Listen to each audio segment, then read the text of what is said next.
is up, my internet friends and fam? What is up, my internet friends and family? I am Charmx, and today I'm gonna be reacting to top 10 most insane bank heists. Now, I'm assuming DB Cooper might be in this, which, if you don't know, he's one of the most iconic robbers in the modern era, I guess. But with that being said, the original link's in the description. I hope this is going to be awesome, and let's begin. Top 10 most insane bank heists. Number 10. Pizza delivery bomber. In August 2003, Brian Wells, a pizza that delivery looks like man Bubbles from Trailer Park Boys, walked into a bank with a homemade shotgun and a protrusion under his shirt. He approached the tellers and revealed a note that said he had a bomb attached to his neck and he demanded $250,000 in 15 minutes. A teller gave him $8,000 and he drove away. Police apprehended him 15 minutes later, at which point he screamed that the bomb was going to go off. It did, killing him mere minutes later.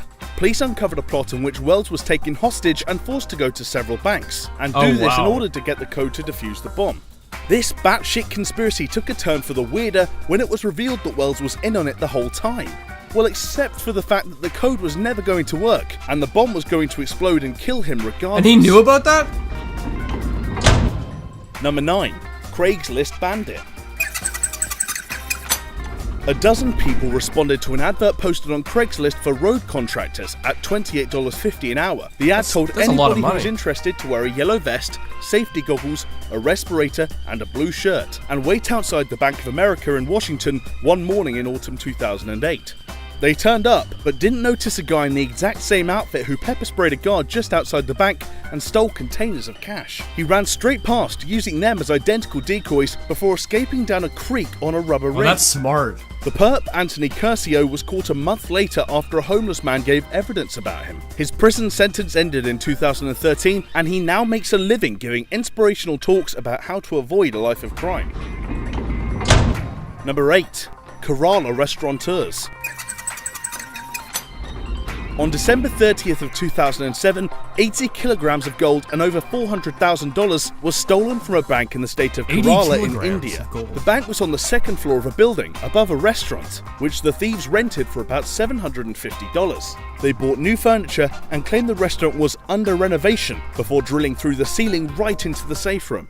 The next day was a public holiday, so the theft wasn't even discovered for a day, meaning the criminals had a head start. They even distracted the police by deliberately leaving political clues that were red herrings and gold bars in places very far from where they actually were. They were eventually caught after the police intercepted one of their phone calls. Number 7. The Fortaleza redemption. In August of 2005, $67.3 million worth of Brazilian currency was found missing from a central bank in Fortaleza, Brazil. In true Shawshank style, police officers found that the vault had been accessed via a 263-foot-long, 70-centimeter-wide subterranean tunnel. The tunnel led to a house that was rented by a fake company who claimed to sell artificial turf. The gang had cut through 1.1-meter thick floor to nab the cash. 35 people are said to be involved in the crime, one of whom was murdered later in the same year by corrupt police. Most of them were in jail as of 2011. How long would have that taken to dig? Number 6. The blind bank bandit. Robert Vernon Toy robbed many banks in the United States during the 1970s, but with one key difference. He was blind. He developed retinitis pigmentosa, a degenerative disease that affected his eyes from a young age. When in prison for mail fraud, he overheard other prisoners saying that bank tellers were instructed to give any money that robbers asked for, without making a fuss. As soon as he got out of jail, he went to a city bank to rob it. He couldn't see where the teller window was, so he waited for a slow-moving elderly customer so he could follow their footsteps. When he got there, he handed over a one-eyed Jack playing card, on which he'd written the message, "Be quick, be quiet, or you're dead. Put all the cash in the bag.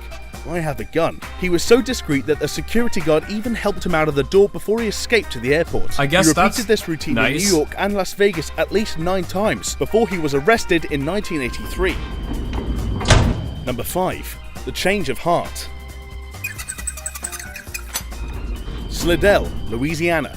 2 men walked into a Bank of Louisiana branch in 2008, and one of them handed the teller a note demanding cash, threatening that he had a gun and that she would be killed if she couldn't get it for him. So far, so normal. However, Harry G. Wilson, the other bank robber, suddenly then screamed, "Don't take that woman's money!" and tackled his buddy to the floor. The note giver ran away from the scene. But Wilson remained there, proudly proclaiming to the police that he was just a drug dealer, not a bank robber. A crack pipe was found in his pocket, and cocaine traces discovered in his mouth, which may explain the sudden change of heart. Wilson was arrested for possession of drug paraphernalia, and the assailant escaped penniless. Probably the worst bank robbery ever. That's hilarious. Number 4. The Santa Claus Stick-Up.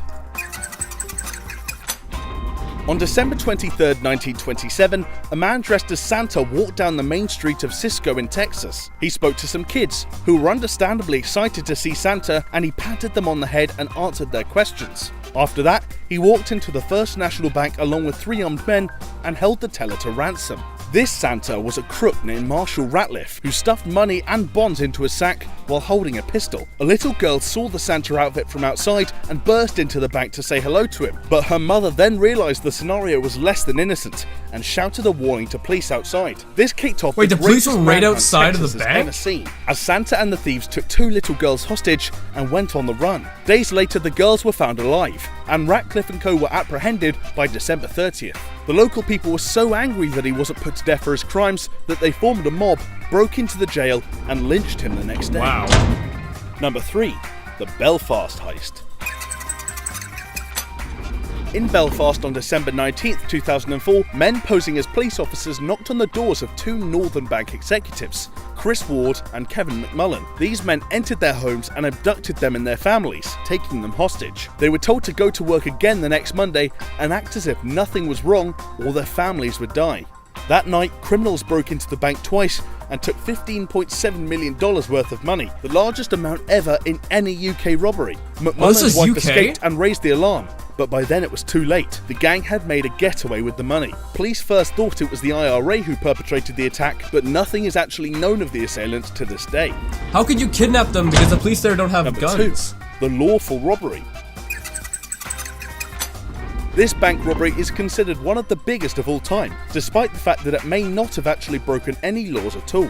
In 2003, Saddam Hussein was the dictator of Iraq, and in anticipation of bombs falling from US planes, he sent his son Qusay to the bank at 4 AM with a letter authorizing a transaction. It commanded the bank bosses to load 3 flatbed trucks with $900 million and $100 million worth of euros. It took a team of workers 2 hours to load all the cash onto the trucks. A lot of the cash was found inside the walls of Saddam's palace, but most of it was never uncovered.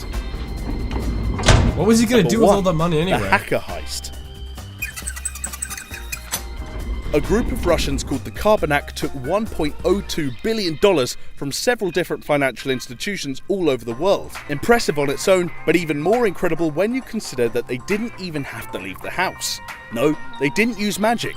They used technology. The hackers sent bank staff an email that appeared to be from a trusted source with a fake attachment allowing them into the bank's security network. Their reach hit banks in China, Japan, the US and Europe. It took between 2 to 4 months to complete each heist without detection.